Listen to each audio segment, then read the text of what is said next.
بسم الله الرحمن الرحيم بلشة الصومالية ملكس جوجتان وعلي السلام عليكم ورحمة الله وبركاته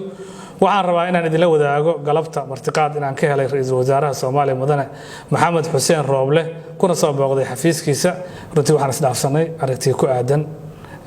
marxaladda kala guurka ah xaaladda dalka uu ku sugan yahay iyo hanaanka loo gudbi karo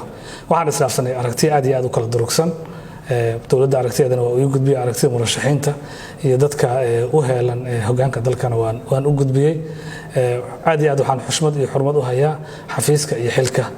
qadarin shakhsi ayaan ra'iisul wasaaraha u hayaa waxaa naga go'an goob kasta iyo goor kasta oo aan isleenahay dalka Soomaaliya kala guur nabad ah ayaa looga heli karaa inaan tagno cid kasta oo aan isleenahay arrinkaasna qayb ay ka qaadan kartaan goobtay joogtay ayaan ugu tagi doonaa haddii Ilaahay yiraahdo waa mahadsantiin